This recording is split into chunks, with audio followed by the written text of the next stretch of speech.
Hark you, Guildenstern, and you too, each ear a hearer.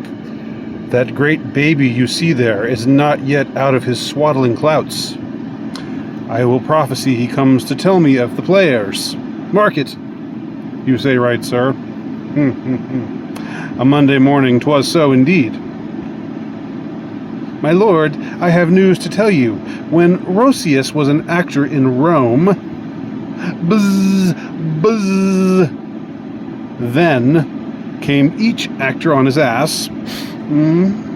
O Jephthah, judge of Israel, what a treasure hadst thou! Why, one fair daughter and no more, the which he loved passing well. Am I not in the right, old Jephthah? Nay, that follows not. Why, as by lot, God wot. And then, you know, it came to pass, as most like it was. The first row of the pious chanson will show you more, for look here my abridgment comes. You are welcome, masters, welcome all. I am glad to see thee well. Welcome, good friends. Oh, old friend, why thy face is valanced since I saw thee last. Comest thou to beard me in Denmark? Why, my young lady and mistress, by your ladyship is nearer to heaven than when I saw you last, by the altitude of a chopine.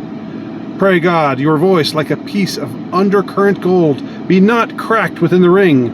Masters, you are all welcome. Well into it, like French falconers, fly at anything we see. We'll have a speech straight. Come, give us a taste of your quality. Come, a passionate speech. I heard me speak a speech once, but it was never acted, or if it was, not above. Once, for the play, I remember, pleased not the million. 'Twas caviar to the general, but it was as I received it, and others whose judgment in such matters cried in the top of mine, an excellent play, well digested, in the scenes set down with as much modesty as cunning. I remember one said there were no salads in the lines to make the matter savory, nor no matter in the phrase that might indict the author of affectation, but called it an honest method, as wholesome as sweet, and by very much more handsome than fine.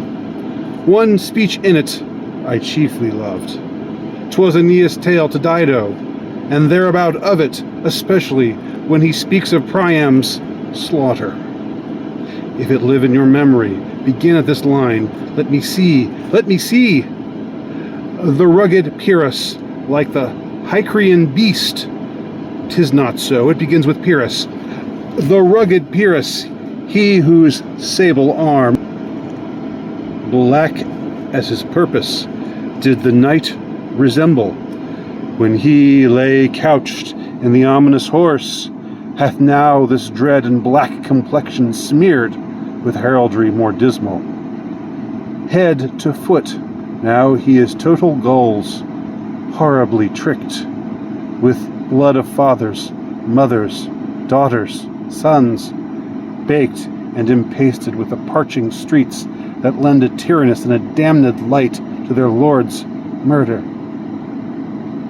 Roasted in wrath and fire, and thus o'ersize with coagulate gore, with eyes like carbuncles, the hellish Pyrrhus, old grandsire Priam seeks. So proceed you. It shall to the barbers, with your beard. Prithee, say on. He's for a jig, or a tale of bawdy, or he sleeps. Say on. Come to Hecuba. The mobled queen?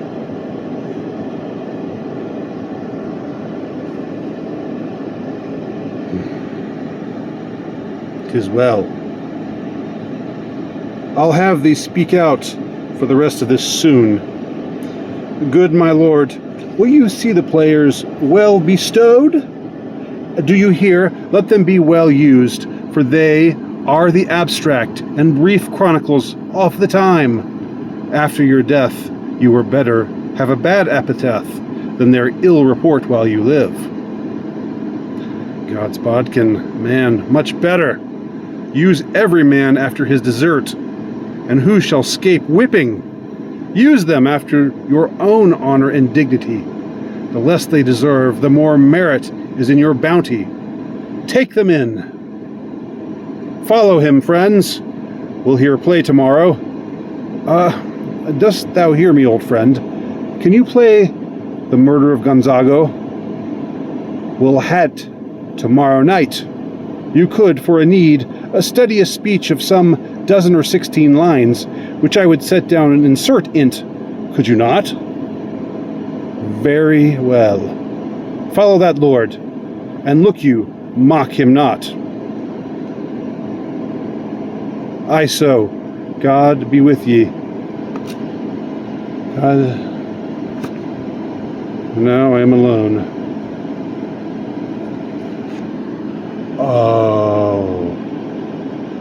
What a rogue and peasant slave am I! Is it not monstrous that this player here, but in a fiction, in a dream of passion, could force his soul so to his own conceit that from her working all his visage wanned, tears in his eyes, distraction in his aspect, a broken voice, and his whole function suiting with forms to his conceit, and all for nothing. For Hecuba, what's Hecuba to him, or he to Hecuba, that he should weep for her? What would he do, had he the motive and the cue for passion that I have? He would drown the stage with tears, and cleave the general ear with horrid speech, make mad the guilty, and appall the free. Confound the ignorant, and amaze indeed the very faculties of eyes and ears. Yet I, a dull and muddy-mettled rascal, peak like John a Dreams, unpregnant of my cause, and can say nothing. No, not for a king, upon whose property and most dear life a damned defeat was made. Am I a coward? Who calls me villain? Breaks my pate across, plucks off my beard, and blows it in my face, tweaks me by my nose, gives me the lie in the throat, as deep as to the lungs. Who does me this? Ha! Swoons. I should take it, for it cannot be, but I am pigeon-livered, and lack gall to make oppression bitter, or ere this I would have fatted all the region kites with this slave's offal. Bloody, bawdy villain! Remorseless, treacherous, lecherous, kindless villain! Oh, vengeance! Why, what an ass am I!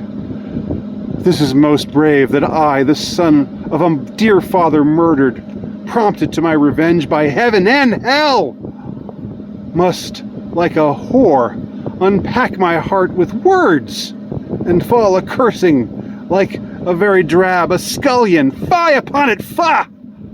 About my brains. Ah.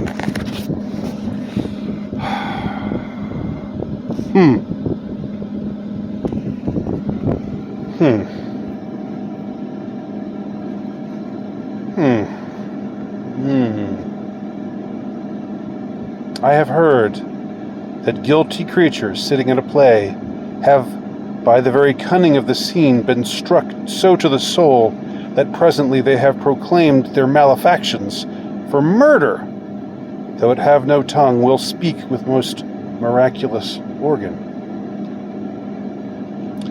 I'll have these players play something like the murder of my father before mine uncle. I'll observe his looks. I'll tent him to the quick.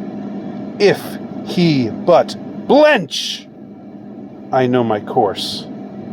The spirit that I have seen may be a devil, and devil hath power to assume a pleasing shape, yea, and perhaps out of my weakness and my melancholy, as he is very potent with such spirits, abuses me to damn me.